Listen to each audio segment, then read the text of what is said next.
Hello students, how are you all? I hope you all are well and safe at home. And keep continue to pray to our God to get rid from the situation of COVID-19 from our country and from world soon. So again we are here with our online classes. Previously we studied chapter number 16 water. And now we will start our next chapter, chapter number 11, time and motion. So in this chapter you will learn the topics: what is time, measurement of time, instruments for measuring time, motion, different types of motion, speed, distance and time graph. So let's start.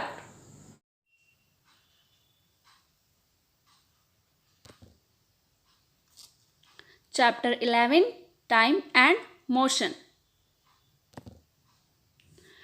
So here the question is, what is time? What is time? How we know that what is the time? So there is a definition that we may define time as the duration between two events. Time is what?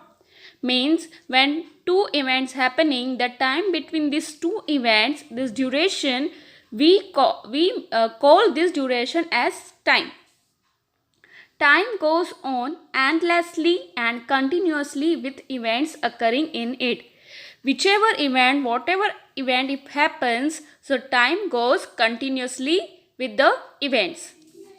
Let us consider a group of three words. Here you can see three words are here. Which one? Yesterday, today and tomorrow. These three words refer to the past, present and future respectively. It means what?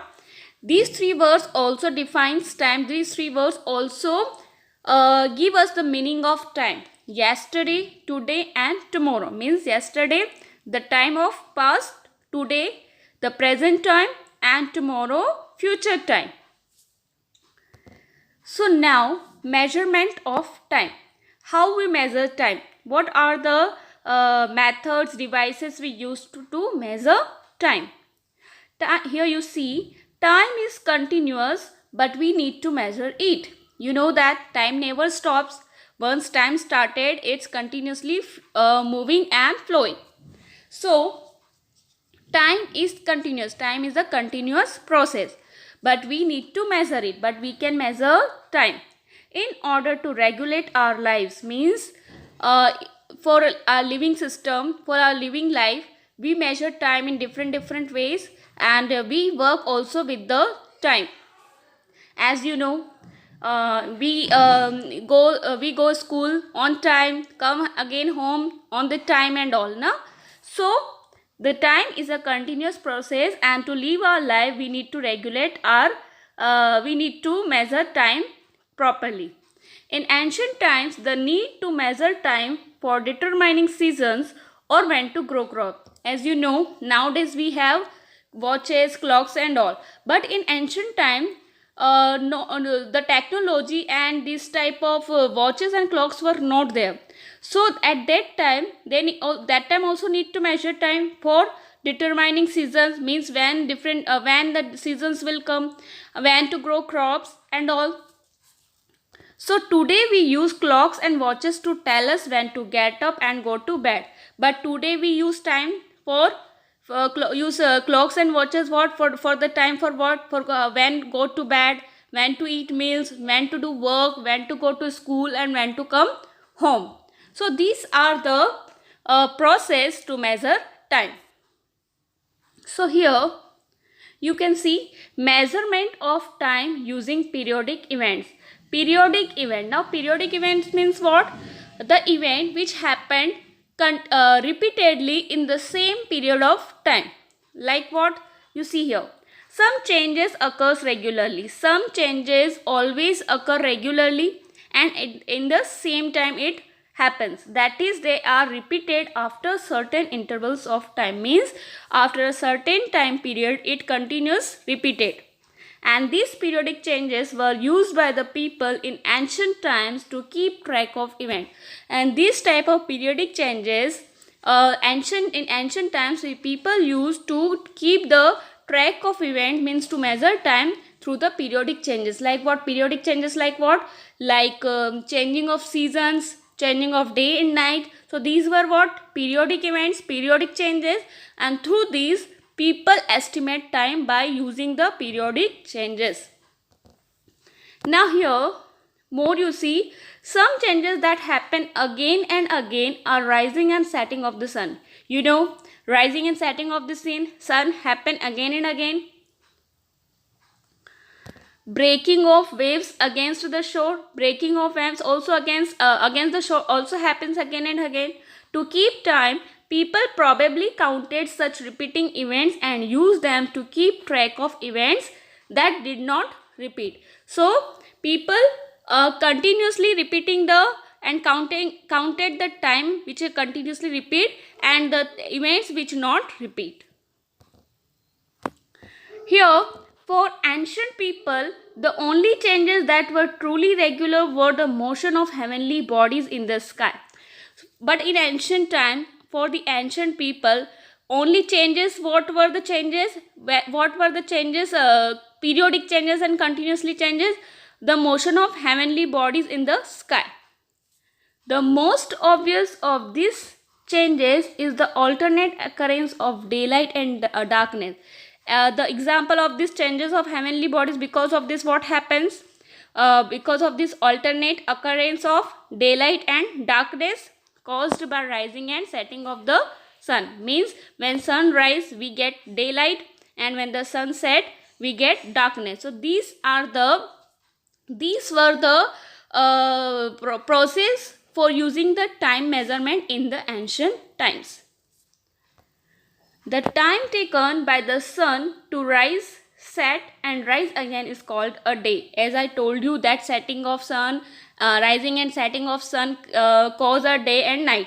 So if when the sun rise, set and again rise, so this time period is called a day. Another regular change observed in the sky is the visible change in the shape of the moon. Another more change we can see of heavenly body, what? Changing in the shape of the moon. Full moon, half moon, and this. So this way also we can estimate the time by changing the shape of the moon. Here measuring time using the sun, means using the sun how we can measure time. Directly above every spot on the earth, an imaginary curved line called the celestial meridian passes through the sky.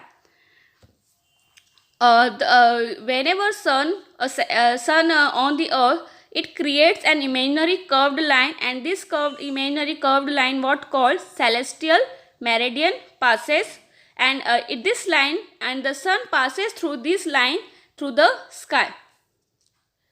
As the earth rotates on its axis, the sun crosses every celestial meridian once every day. As the earth rotates on its axis, you know that the earth continues rotates on its axis. So the sun crosses every celestial meridian once each day. Every day the sun crosses this celestial meridian line.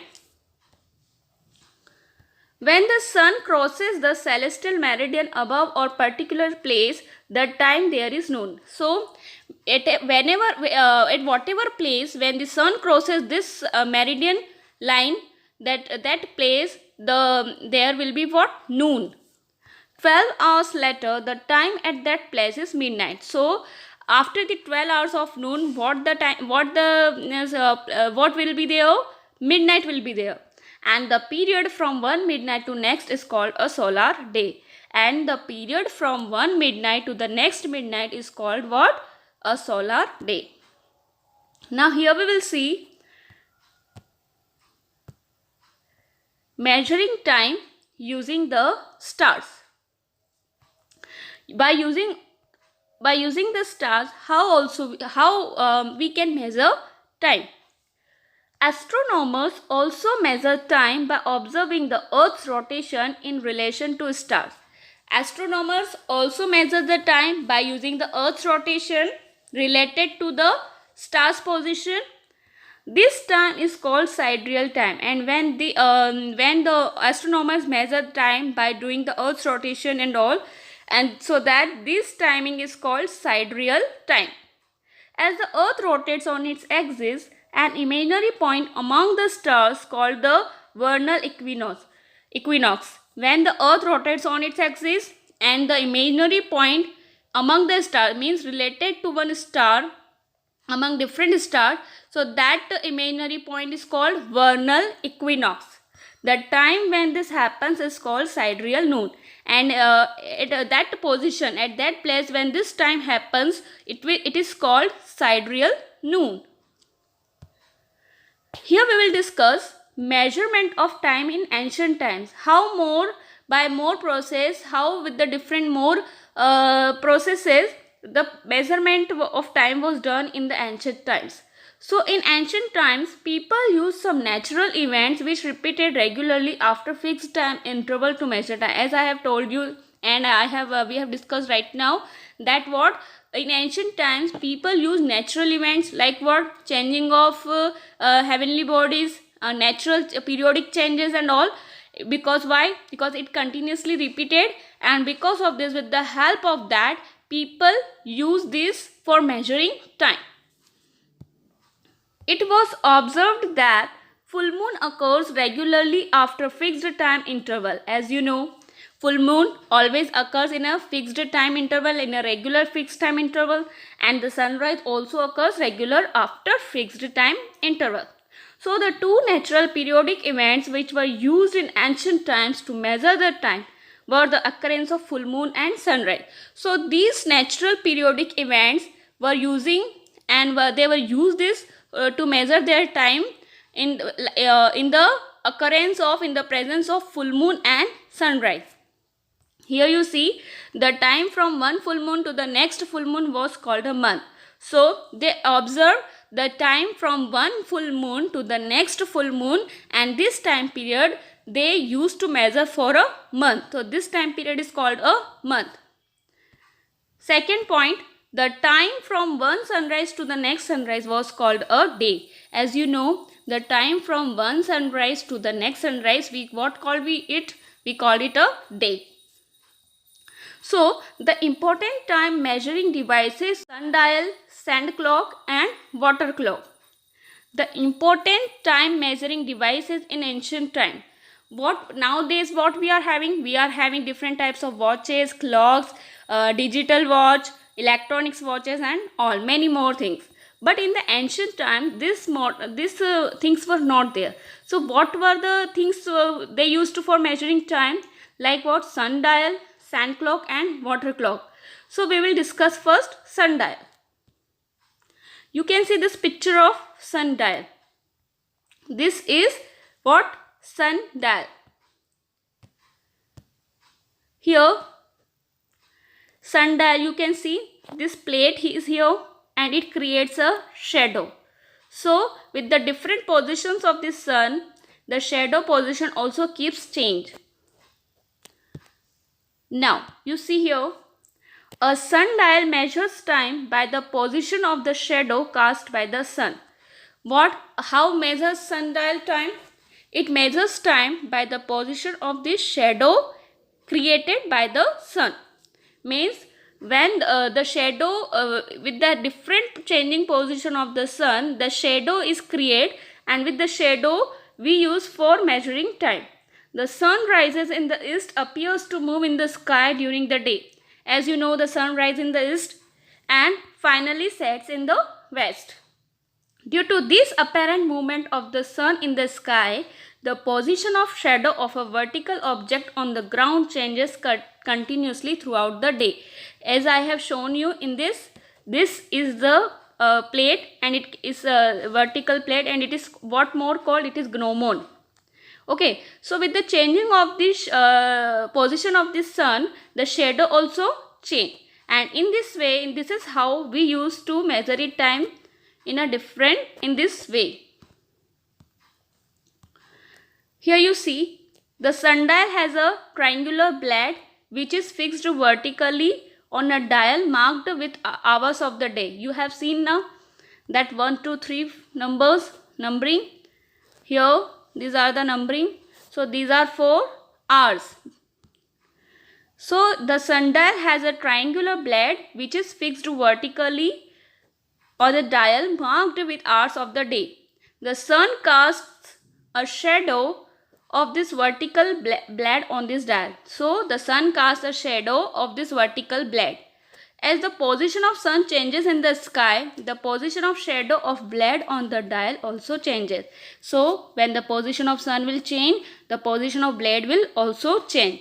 And the position of shadow of a vertical blade on the dial gives the time of the day. And as per the position of the shadow change with the different numbering, the timing of and the timing for different hours also we get it from this position of the shadow. Now next we will study what? Sand clock. You can see here, this is what? This is a device, sand clock. In this there are two glasses, upper glass and lower glasses, and in this sand is filled, and this is how it works. So let's discuss in detail. Sand clock is also known as sand glass or hourglass. Sand clock is what more known as sand glass or hourglass. The sand clock uses the flow of sand. As I have shown you in the glass, what is filled there? Sand is filled. So this sand clock uses the flow of sand from one glass bulb to another. Means from the upper one glass to the lower glass, the sand flows, and we use it for measuring the time. The length of time taken by the sand to pass from one bulb of the sand clock to another gives a constant time interval. Means from the upper bulb, upper glass, and to the lower glass, whatever the time takes to get all the sand in the lower one, so it is a constant time. Means it is always a same time. Means the flowing of sand from the upper to the lower one gives a same time interval.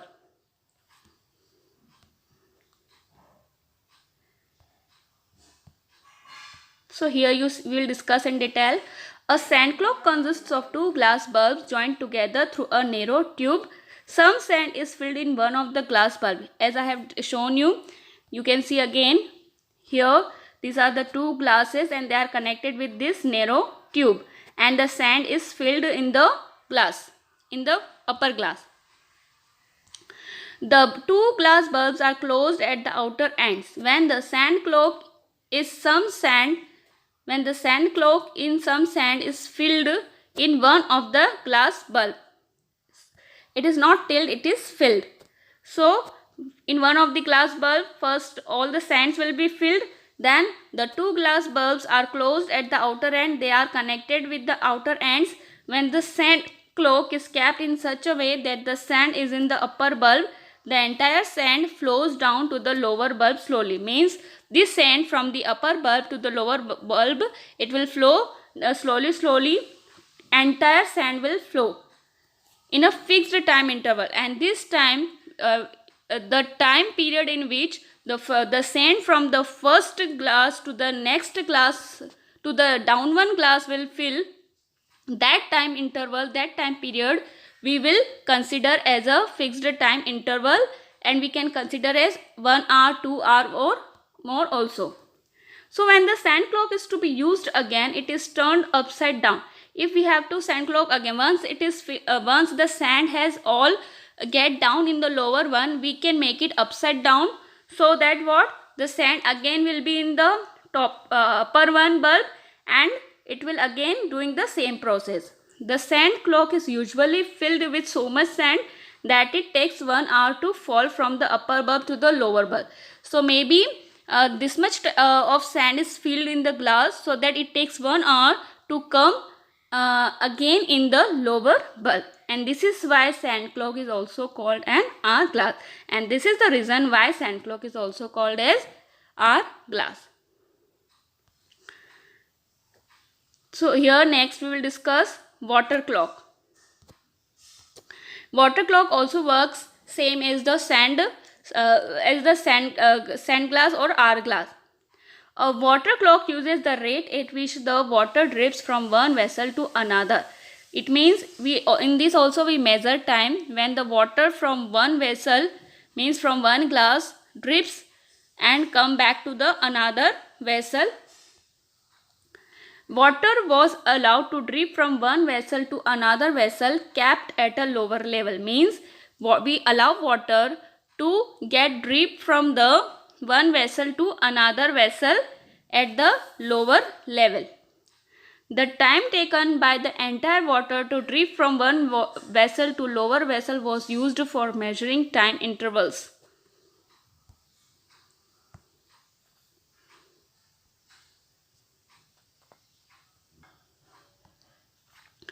So, the time taken by the entire water to drip from upper vessel to lower vessel was used for measuring time. So, the time taken through the entire water to drip from upper vessel to the lower vessel, that time interval was using for measuring time. Every time the upper vessel is filled with water, every time which one vessel will be filled with water? Upper vessel. Its water takes exactly the same time to drip into the lower vessel, and every time from the upper vessel to the lower vessel, the water will take the same time to drip into the lower vessel, and that same time we will use for measuring time. Now here we will discuss units of time. The standard unit of measuring time is second. Means standard unit, SI unit of measuring time is what? Second. In 6th class also I think you have studied. The symbol of second is S, and how to write in a symbol form? This way, S. The standard unit of time is also called basic unit of time, and this standard unit of time is what more called as basic unit of time. The larger units of time than second are minute and hour. You know that more than second, what are the larger units? Greater than second, what? Minute and hour. The symbol of minute is MIN and the symbol of hour is H. Time is normally measured in the units of hours, minutes and second. In this way we measure time, but standard unit is what? Only second. So here you can see, you know very well, 24 hours makes 1 day, 30 days makes 1 month, and 12 months makes 1 year. The still bigger units for expressing very long time intervals are decade, century and millennium. Means more than year and greater than year, and what are the units of time? Decade, century and millennium. Now what are the decade, century and millennium? You see here. 10 years makes 1 decade. 1 decade means what? 10 years. 100 years means 1 century, or more, or 10 decades also we can call. 1000 years or 10 centuries means what? 1 millennium.